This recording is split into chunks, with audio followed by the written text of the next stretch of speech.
Tampa, Florida. The Tampa Bay Buccaneers are in wait-and-see mode with star pass rusher Jason Pierre-Paul, who has elected not to have surgery on his fractured vertebrae for now, and will consult with doctors again in 4 months.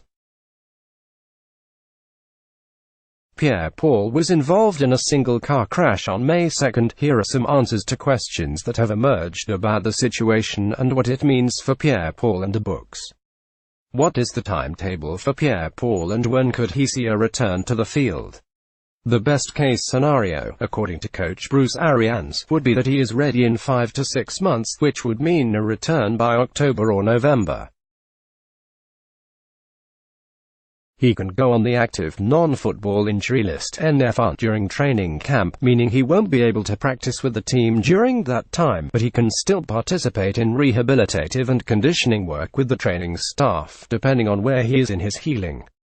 Procedurally, this would give the Bucs the option to put him on the regular season active NFI list should he not be ready in September, but he might be ready later in the season. Starting the year on the active NFI list would prevent him from seeing any action for at least the first 6 weeks of the season. He would not occupy a roster spot during that time frame. The team would have until week 9 to activate him. If he is not ready at that point, the Bucs can keep him on the NFI list through the remainder of the season or place him on injured reserve. These designations matter because they dictate pay. How does this impact Pierre-Paul and the Bucs financially? After the first 6 weeks of the season, the Bucs have 2 options: 1. Activate him, or 2. Place him on the reserve NFI list. 2019 NFL offseason coverage. Catch up on the draft. Pierre-Paul will lose his $250,000 off-season workout bonus by not participating in the off-season program.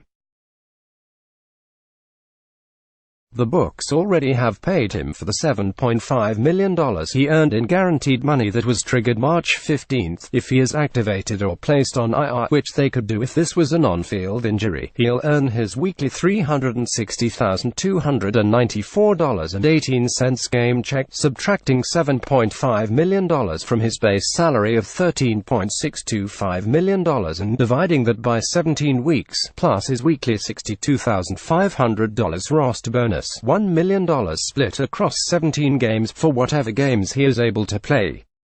He most likely will lose out on $1.6 million in incentives for sacks and the Pro Bowl.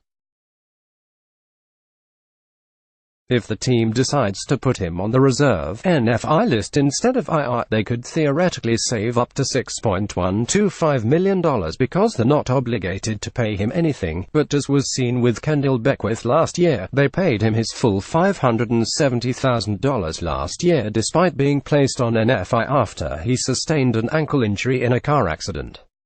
If they don't want to pay Pierre-Paul in full, they can attempt to renegotiate his salary for the season, which is what the Bucs did with kicker Connor Barth when he suffered a ruptured Achilles tendon in a charity basketball game in 2013. As for salary cap implications, any amount saved won't impact the Bucs situation in 2019, but instead for 2020.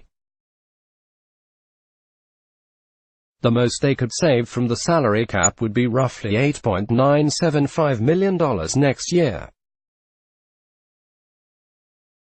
Does this impact the Bucs situation with Gerald McCoy? While both are impactful players up front, Pierre-Paul and McCoy play different positions in Todd Bowles' defense. McCoy would play a 3-technique role along the defensive line, while Pierre-Paul would be a hybrid outside linebacker, defensive end. The only way McCoy, who has been absent from the Bucs off-season program thus far, impacts Pierre-Paul is that should the Bucs cut or trade him, McCoy's $13 million could be used to sign a free agent or to pay a player the team traded for. Who can step up in Pierre-Paul's absence? Shaquille Barrett, Carl Nassib and Noah Spence would be next in line. The Bucs also drafted Anthony Nelson, and they signed undrafted free agent Carson Daniels and, after a very strong rookie camp, David E. Kenny. It's too soon to determine what impact those rookies might have, so let's look at the 3 veterans. After being waived by the Cleveland Browns just before the start of the regular season, Nassib went on to start 9 games last year at defensive end, registering 6.5 sacks, 2 forced fumbles and 2 pass breakups. Barrett signed as a free agent this offseason after 5 seasons with the Denver Broncos. He saw action in 61 games during that span, starting 15 games.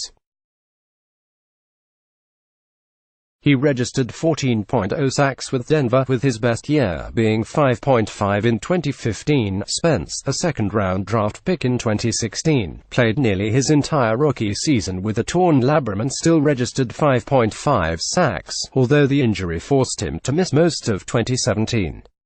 In 2018, he attempted to put on 35 pounds, going from 228 to 263 in an effort to become an every-down player, and the decision backfired, as he barely saw the field in 2018. If he can stay healthy and figure out an ideal playing weight that works for him in this scheme, a scheme the coaches and front office members believe better suits him than a 4-3, Spence could finally make his mark.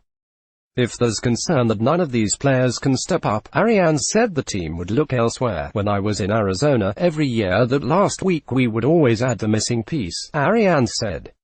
We're looking for the missing piece right now. There is somebody out there. John Abraham came in, Dwight Freeney came in, guys that really impacted our defense, and Todd Bowles did a great job of matching them up. We're nowhere near where we are going to be in September, so we will just wait and see.